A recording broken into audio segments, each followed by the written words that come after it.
Hello students of class 8th. Welcome back to MPSIC virtual classes. Dear student, today I will teach you the next topic of your chapter in geography. Our next topic is factors affecting soil formation. अर्थात soil formation को प्रभावित करने वाले factor कारक. Now we start. First heading है climate, जलवायु.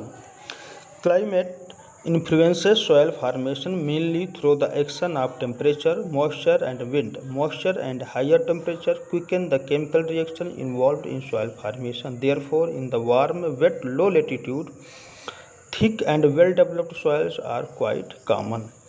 तो जो जलवायु है वो सॉइल फार्मेशन को बहुत ज़्यादा प्रभावित करती है. जलवायु के अंतर्गत टेम्परेचर, तापमान, मॉइस्चर और विंड तीनों चीज़ें आती हैं. मॉइस्चर जो होता है वो हाइयर टेम्परेचर के साथ मिलकर के केमिकल रिएक्शन करता है जिससे सॉइल फार्मेशन तेज़ी से होता है. इसलिए जो वार्म और लो लेटीट्यूड एरिया होता है वहाँ पर जो सॉइल होती है वो जल्दी डेवलप होती, जल्दी बनती है. The moisture content of soil influence largely bye amount of precipitation and evaporation. और जो ये मॉइस्चर होती है वो प्रिसिपिटेशन अर्थात रेनफॉल और इवेपोरेशन के साथ मिलकर इस प्रक्रिया को और तेज करती है. विंड एक्शन जो होता है, हवाएं जो होती हैं वो भी सॉइल फार्मेशन में हेल्प करती हैं क्योंकि ये मिट्टी को एक स्थान से दूसरे स्थान पर ले जाने का कार्य करती है.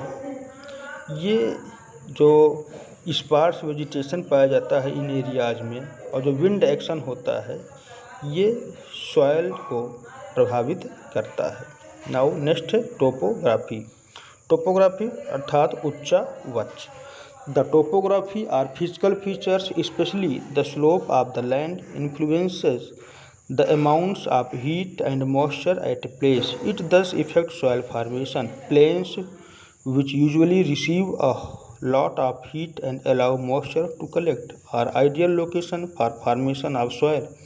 Hillsides, on the contrary, may have relatively thin soil as water and soil forming sediments run quickly down the slopes. Soil formation is further hampered if the hillside faces away from the sun and receive little heat. उच्चावच के बारे में देखेंगे. ये भी एक बहुत ही महत्वपूर्ण भौगोलिक विशेषता होता है, फिजिकल फीचर्स होता है. इसमें जो स्लोप होता है लैंड का वो हीट और मॉइस्चर को किसी स्थान के प्रभावित करता है. स्लोप ढाल. और ये जो सॉइल फार्मेशन होता है इसमें हीट और मॉइस्चर कलेक्टिवली रूप से अर्थात दोनों मिल करके किसी स्थान के सॉइल को फार्म करते हैं. क्योंकि जो हिल साइड एरिया होता है वहाँ पर जो सॉइल बनती है वो पतली होती है और वाटर के द्वारा बहा कर लाई गई जो कूड़ा करकट आदि होता है, सेडिमेंट्स होता है, उससे ढाल जो होता है, जो टोपोग्राफी होता है वो उससे संबंधित होता है.